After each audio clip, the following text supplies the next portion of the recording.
Hello and welcome back to another episode of Only a Bag, an Italy travel podcast. I'm Nathaniel Mellor. And I'm Darcy Melton. And we are back with part 2 of Instead of Positano, Try Scario. I don't love my radio voice. I'm not a fan of it. It was very radio, though. Thank you. In the first episode, we briefly talked about the vibe, the general aesthetic, the feeling of Scario. We talked about getting there, and we talked about the food. If you'd like to listen to those 3 things about Scario, you can check them out now by going to the previous episode. We also very briefly mentioned that this is part of a new series that we're going to be working on. It's a very, not a chronological series, but it's going to be Instead of is the name of the series, where we say instead of this place that's over-touristed or that is just sort of being overrun by tourists, which I guess is what over-touristed means, try this other place that is set up for tourism or almost set up for tourism, but doesn't get nearly as much as it should based on some quality about it. And ideally, we're going to compare 2 places that are similar in some way. That is the intent. We also mentioned very briefly that we're going to be going into 30-minute episodes instead of 1-hour episodes. However, we're still going to be putting out 1 hour of content, like a 1 hour of podcasting, just across 2 episodes. This is both to help you all listen in case you're going to be going to work or going home, etc., etc.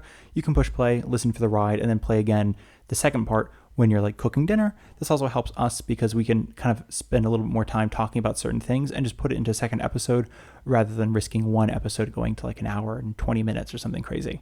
Exactly. All right. So without further ado, actually there's a little more ado. Slight bit of do, if you will. If you like this episode, if you like the podcast, if you'd like to keep listening, you can subscribe to us on Spotify or on Apple Podcasts. Thank you.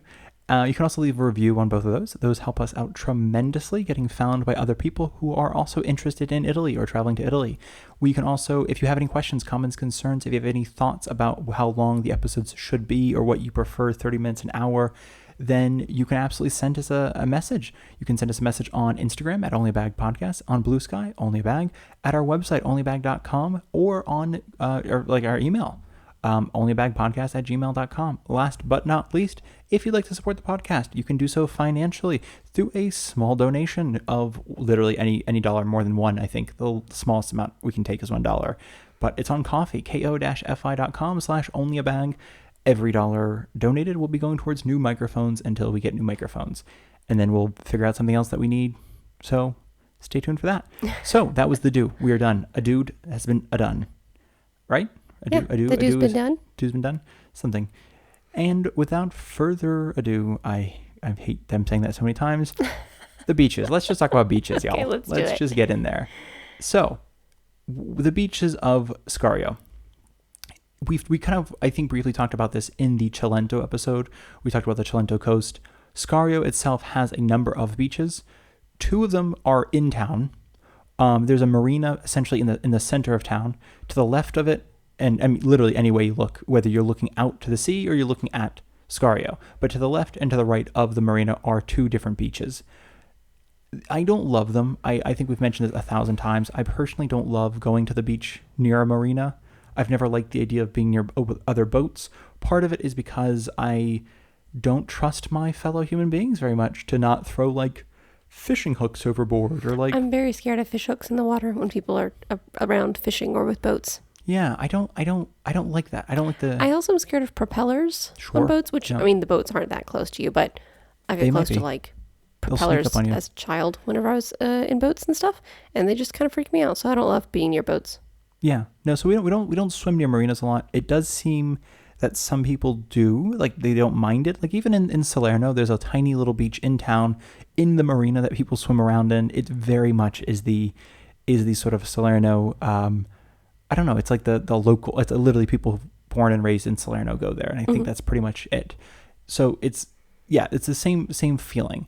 Down the road from the marina, it's a small road. You can park along the road. It's very cute. It will pass a beach bar called Cubo, C-U-B-O, Cubo. Very cute, very Instagram. You mentioned off mic earlier when we were writing this episode that it felt like the budget version of... Yeah, it's got like if you're going for White Lotus vibes for your vacation, this is a much cheaper version of that. It doesn't look cheap. I mean, there's millions of dollars that goes into White Lotus. So y'all know we're not getting that kind of quality that price tag. But no, it's very nice. It's got lots of beach chairs. It's great for sunning, having a drink. If that is the vibe that you're going for, Kuba Bar is great for that. It's not great for swimming. I agree. Can you swim off of the? It's essentially, it's got like it's a bar, right? And then sort of terraced down are different little areas where you can sun, and it's all paved sort of with rock. It's cute. There's also a bunch of olive trees you're under. It's there's a bunch of strung lights and stuff. So it's very cute, but it's not like it leads to a sand beach or anything like that. Yes. I think there is sort of a concrete dock or a paved dock area where you might be able to get into the water, but really it's great for sunning and having drinks. It's essentially yes, right. So they kind of almost like it comes to what was once a cliff, and they're like, well, we should put something there. So they put in concrete cement blocks. And they also put the beach chairs and beach umbrellas on these massive concrete blocks, to be clear. And it seems like it's a kind of, there's also a ladder into the water. So it kind of seems like the intent is either to take the ladder into the water or to simply jump off the block into the water. It's deep enough to jump there. So it very much feels, but as you mentioned, almost feels more like the intent, because they're open from 7 a.m. to 3 at night, to 3 in the morning, I guess. The intent is more of like, it goes from kind of almost one of the swankier beach clubs. I mean, honestly, price tag alone, like we'll go there sometimes for drinks because it's really a lovely spot in the evening, especially. And you are paying more there than you're going to pay other places, just because for sure. It doesn't quite have the sunset in the height of summer, because the sun now kind of sets a little bit behind like a part of the mountain, but it does have the sunsettiest looking part, if that makes sense. It gets the most the closest to it. And I think in the as soon as the kind of sun moves back is when you actually get the sunset, and it's really quite gorgeous. But no, it's very much more meant to be, I think, like you want the beach vibe without being at the beach. Does that make sense?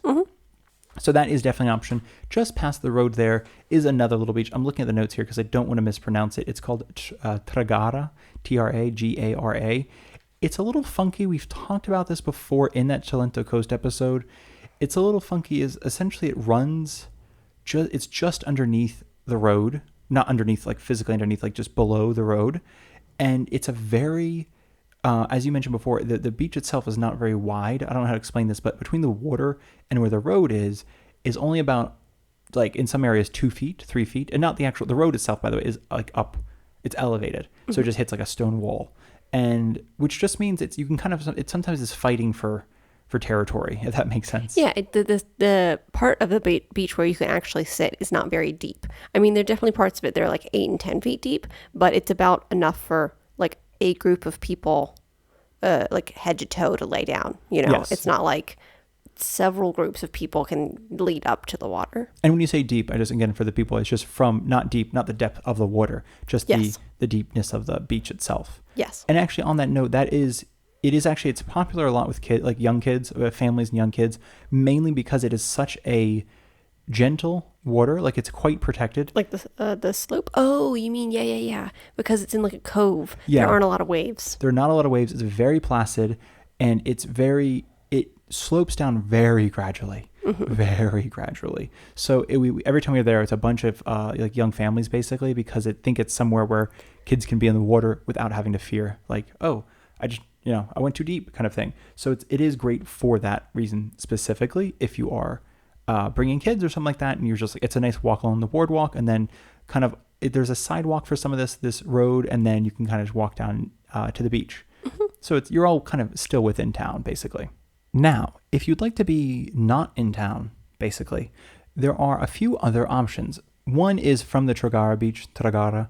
You can kind of hug this is more for those of you who like water spelunking. I don't really know how to put that, but adventurous swimming. Yeah. So you can kind of walk towards a quasi-private beach. There is and I'll get to it in just a second. There's what is referred to as a glamping hotel. It is not. I'll mention that in a second. And that's just down the beach, but you can kind of basically walk down. Essentially, the beach ends, there's a bunch of rocks. You can climb over the rocks, and between the rocks, there's a little path that you can follow, and then you end up at this other beach. It's not really private, but I think it's quasi-private, if that makes sense. Okay. I think the private beaches here are kind of weird. I don't know. I mean, again, the Lidos own it, but I think last time we looked into it, they only own it to the water, or like to that foot in front of the water. So you can't actually own the water. So you can't prevent somebody else from swimming in like, oh, that's our beach. Like, no, it's not. So you can kind of walk in front of it. So again, when I say you can't like set up in their beach area, but you absolutely can swim there if you wanted to. If you wanted to get out of town, there are two ways to do so. The first is a way that we've done a number of times, and it does sometimes require a car, not necessarily, but it's a hike to the beach. And it is maybe not the most intense hike ever, but it is certainly intense when you're thinking about like being in beach gear. Absolutely. You know, if you're thinking like flip-flops, I'm going to be in my swimsuit, I'm going to take my little bag of snacks and an umbrella, that's a hike. But if you're like, I've got hiking boots and a backpack, then it's not, I mean, it's a nice mountain walk, honestly. But there are, as we mentioned before, along the coast, there are all these little towers. They're defense towers from like I think the 1100s to the 1600s, and Scario has one. But as you take the path to the tower, you can also turn down towards the beach instead. It is a beautiful hidden cove. I don't know if anyone has a name. Like I think on the sign there's a name for it, but it's... Yeah, it's interesting that I couldn't find the name for it anywhere, and it must have one because Italians name everything. Like every part of a mountain has a name. Yeah. Every beach along this area has a name. Every cave has a name. So it's weird that I couldn't find anywhere what this place is called. And also these people, the Italians, it's always like there's that one Italian of every region who has like the most prolific Google Maps history. So they'll put pins for everything and name everything and have like the pictures of every parking lot and every, you know, because they're like, that's like they're the town's historian. So they're like, we're gonna make sure that we know what this place looks like. And so it's always strange when I'm like, oh, that one doesn't have it, but it does have a name in theory. I just unfortunately don't know it. On that walk, though, you can also get to the Spiaggia Gemelli, which is a different beach farther away. It's easier to get to by boat and not by walking, because that's more of like, this walk is more like a 15-minute walk. That one's more of an hour-long walk, but it's still very possible. However, when you get there, gorgeous. Again, it's kind of got a bit of a quasi-cave sort of thing going on where the water is sort of eaten away at the rock underneath it, so you can kind of be under these overhangs, which is lovely for getting out of the sun. But as we've mentioned, and we're going to mention in the next beaches, these are the kind of beaches that would be a blue flag beach, you know? I mean, it's beautiful water, gorgeous, clear, I mean, completely untouched sort of nature around you, but you're not near anything. Mm-hmm. So essentially, there's no bathrooms, there's nowhere to get a drink, there's nowhere to change, there's nothing like that. You're really very much just in nature, middle of nowhere. Yes. So the other beaches, the ones we recently went to, would you like to talk about those? Yes. Okay. So we went to a couple beaches that are, I guess, technically in Scario, but you do have to have a boat to get there or use a boat to get there. We went to these for the first time, was it last week, whenever we were there visiting? So. And so basically you can take a ferry, right? It's like a rented boat. But yeah. But with a group of people. Right, yeah. So there are several different services. We took Megatourist, I think is the company's name. And essentially it's a ferry that will drop you off at each of these little beaches. And I think there's 5 different beaches that they stop at. 4 or 5. 5, yeah. And it was really nice. So it's 10 euros per person, which is more than it used to be. I think in the previous episode we had an outdated price. But it's 10 euros per person there and back. And you can be there essentially for as long as you want. The last boat picks up at 6 p.m. Mm-hmm. And from the beach. From the beach, yeah. And I will say it's nice.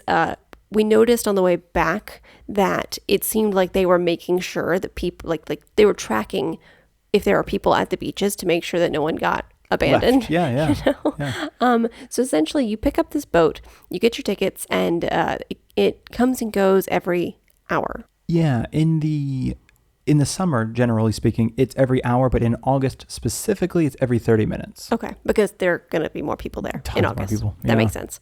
So essentially, in the center of Scario, there is the port, the marina. It's a marina, it's not a port, like Nathaniel was saying, and that is where you can pick up these ferry boats. So you get your ticket, you wait for the boat to come, you all get on a boat. There's several different kinds, but it's just a basic boat. You sit along the edge. And it's a decent size. It's not like you're all on a two-person little rowboat. No, it's like 40 people can get on the boats at once, basically. And so they'll take you, and it's cool because basically when you get the ticket, do you say where you want to go, or you don't have to? Well, I think for us, he came around asking everybody, which beach do you want us to leave you at? Because we'll just skip like the beach that you don't want to be at, basically. But he also, so I was really impressed by this because the tickets are only 10 euros each. And this is 2 days after having taken the big ferry from Salerno to Positano. And no one asks you where you're getting off. You're kind of responsible for knowing where you're supposed to get on and off. But with this one, a guy came around and he's like, okay, which beach do you want to get off at? And he made sure we knew which one that was. And he was tracking to make sure, everybody got off and on where they needed to get off and on, which was really great. So you can tell the person, I want to get off at this beach. And again, they all have names. So you get off at your beach and it's marked at each of these beaches where the ferry will pull in. Yes, so it has the little, they're not buoys, but the little floating.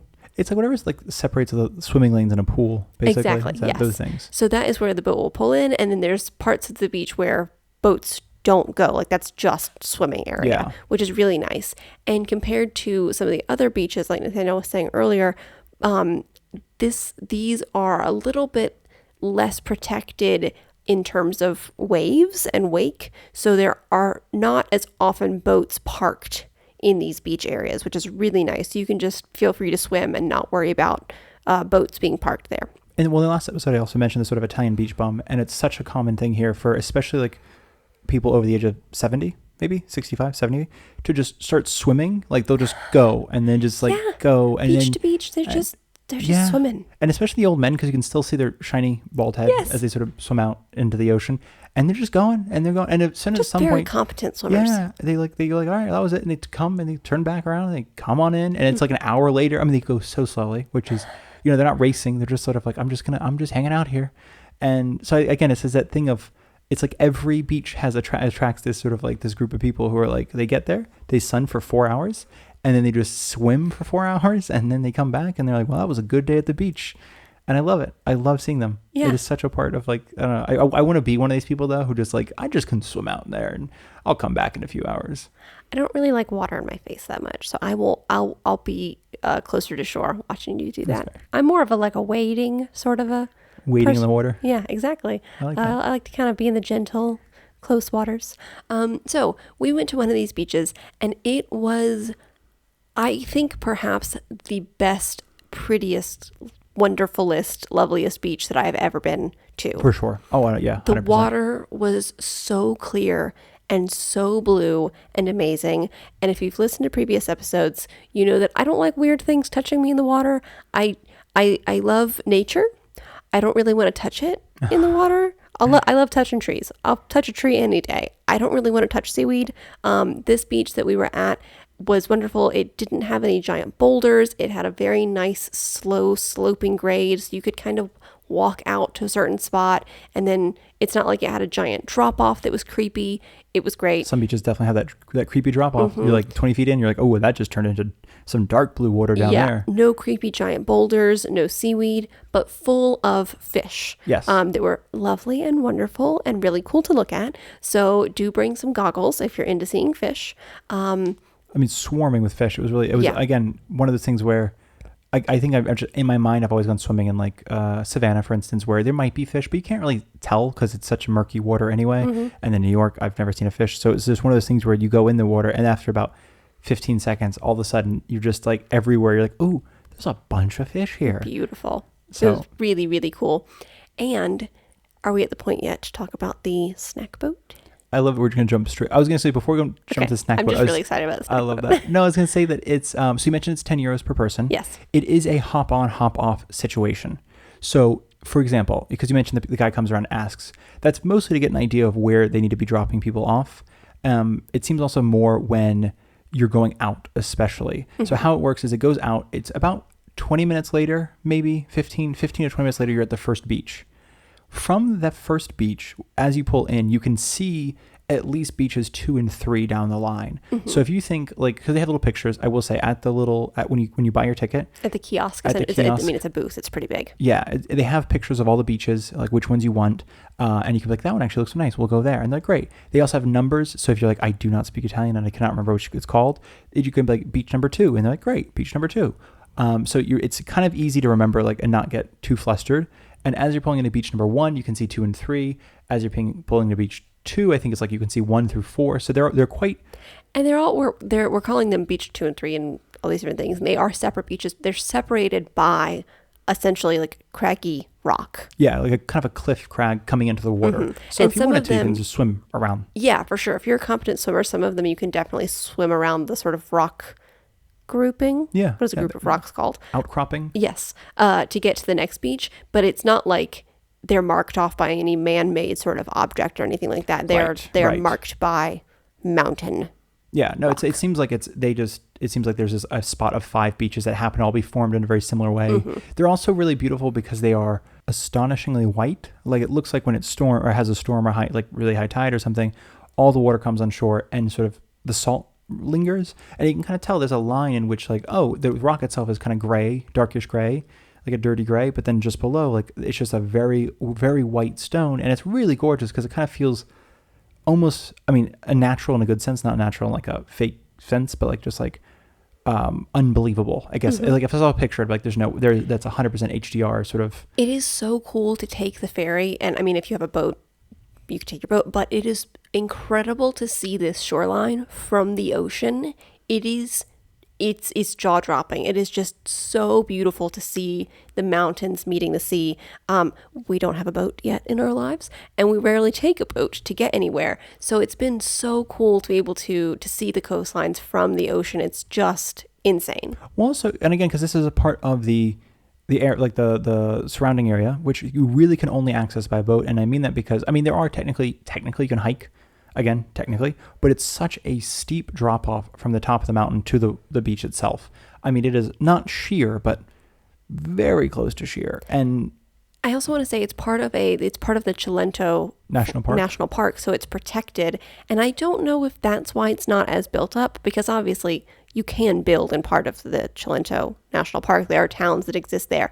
But compared to the Amalfi Coast, which is obviously natural and beautiful, and also beautiful in that it has towns that you can see along the coast, in this particular area, when you take the boat to these different beaches, there are almost no man-made structures.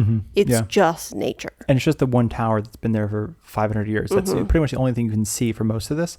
And I will say, actually, so on that note, you're hopping from beach to beach. The 5th beach does have a little, like a taverna al lupo, like a tavern of the wolf. It's a tiny little outdoor seating area. It's kind of a bar cafe thing, very dope, but like almost, again, think of more, everything had to be brought there, I think, by either 4-wheeler or boat. So it's quite limited. I think you can get there by, some people say you can get there by car. I don't know. We need to go and like figure out, because we went to the beaches 1 through 4, but we didn't really want to go where the bar was, because we were kind of like, I want to stay on one of these splendid untouched beaches. I do not want to go to the touched beach. But I think we're going to go this week and check it out and see what it looks like. But it looks like you can at least access it by other methods.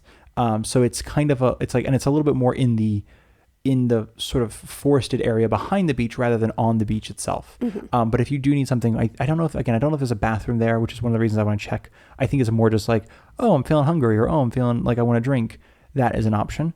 However, if you're on the beach, it's hot, you're sweating, and you're like, I could really go for a treat right now. I just wish that like an ice cream bar would fall out of the sky.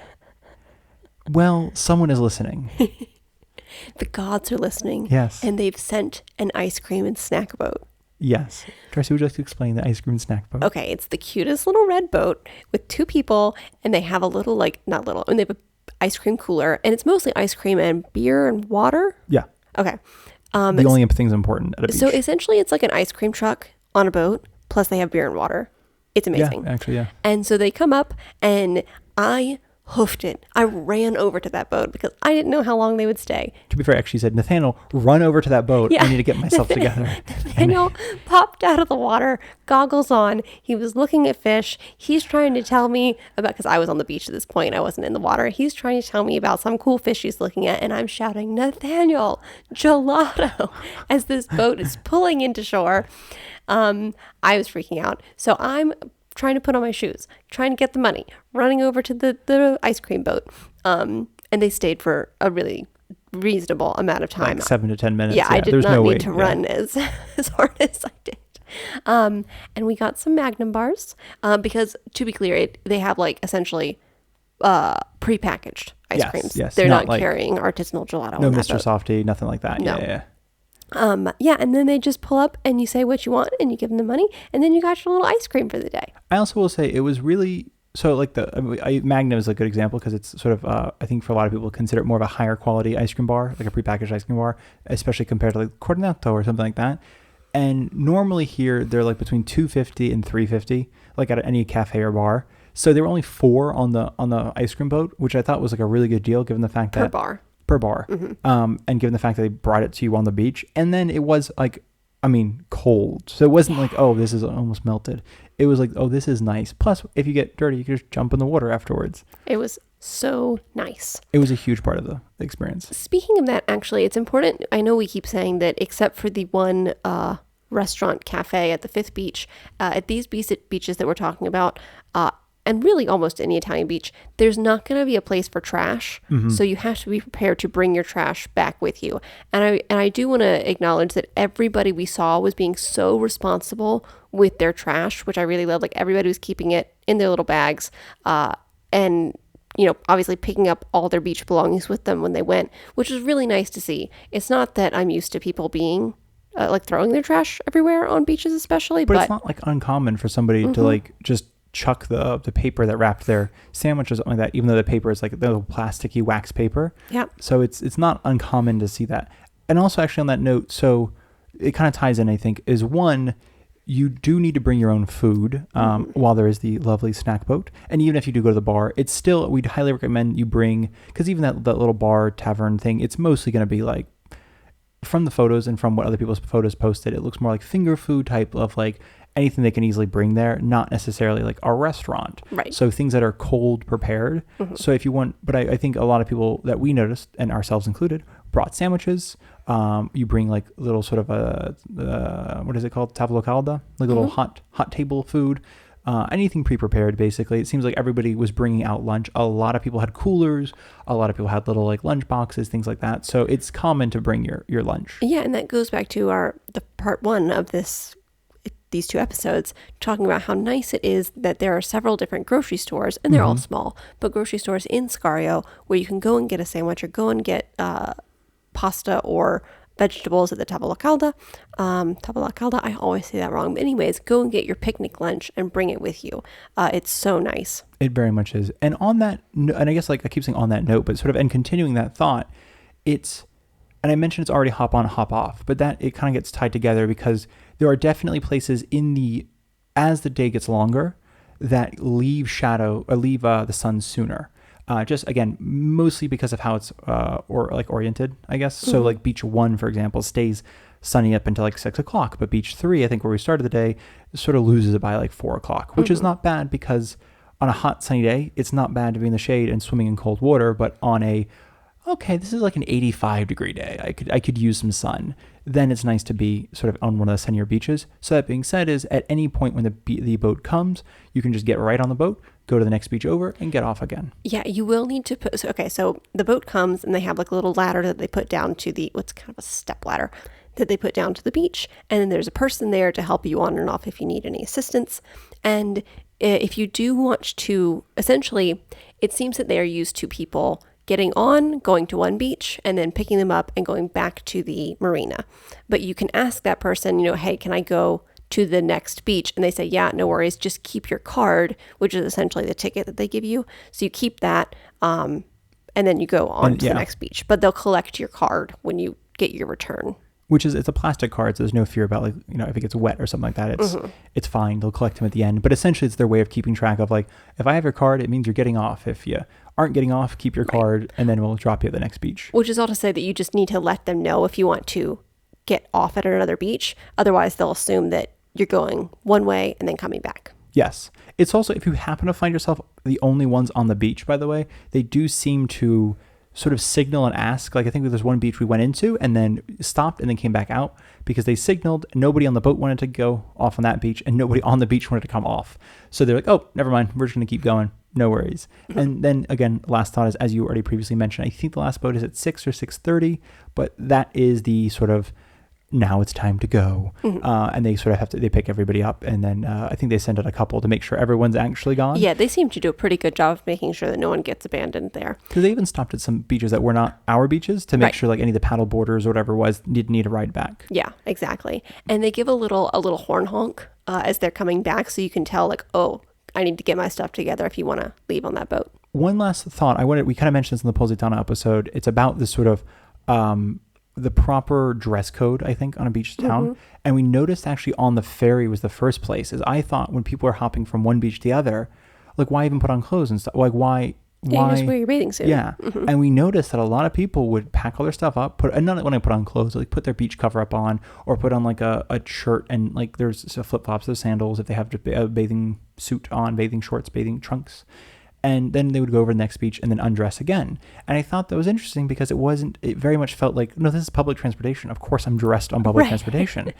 And then even in town, we noticed that, so we get off, I think, the boat like 6:37 by the time we're back in town, and we're like, we'll have another granita, we'll have a little walk, we'll check out some of the shops, why not, you know, have a little evening, and then we'll head back. And we noticed that almost everybody was sort of like, I know we're in a beach town, but this is, you know, we're gonna look nice now. So it felt like, especially people who live there, it was kind of like, this is the evening to, and again, it's a Friday evening, so probably people going out to eat and stuff, but everyone felt like they were dressed up in a certain sense. And it wasn't a sense of like, oh, we're just going to wear like beach clothes. It was like, no, we're looking nice. Like, absolutely. Even though I think in the last episode, you talked about the sort of, in a certain part of town, there's like that beach bum vibe aesthetic. But mostly people are fully dressed. It's not people walking around in just their swimsuit. There's a sort of sense of, decorum is not the right word. I don't want to say that, but a sense of like, oh, we're not at the beach now. We're having an evening. We're all wearing regular clothes for the most part, or at least a beach cover up, covering up the bathing suit. If they just got off the thing. But it kind of felt like people who, it almost felt like people were changing. It was like the changing hour kind of where everyone's like, now we're going to dress up for dinner. And I thought that was interesting just because it felt a little bit less beach bum, because I think like Tybee, again, it's my only thing in my head where I'm like, you know, you go swimming and then afterwards, like, oh, we're going to go for dinner, and everyone's in their bathing suit. We're not getting changed into, you know, but then there's always like the sort of classic person who's like, you know, it's the person who's literally never worn anything besides a bathing suit in 25 years. You're like, yeah, I get it. Why would you? So it was a very different feel, I think. It was, everyone was like, oh, you guys all look really nice. This is different. So I thought that was an interesting difference between the two, if I may. Definitely. And I think that's everything. I mean, that is basically, keeping this at 30-ish minutes. Yeah. That is essentially, so we talked about Scario, just the vibe, the food, getting there. We talked about the beaches. Did you have any final thoughts on the comparison? If you comparison is the thief of joy and all that, but I think because the intent of this was not to say Positano is worse than Scario. No. It was simply more of if you liked these things about Positano, you might also like these things about Scario. And I think essentially, I guess especially if you want to have an extended and relaxed beach vacation, I highly recommend Scario, or a town like Scario. I know that Positano is great, and it did exceed my expectations. I had a low bar for Positano. It was great, although it was expensive. But if you want to have a relaxed, less expensive, really chill and authentic Italian beach vacation, I highly recommend Scario. It is really, really lovely. 100%. I think that sort of wrapped it up perfectly. Amazing. Let's go back to Scario, guys. Are you guys coming? Okay.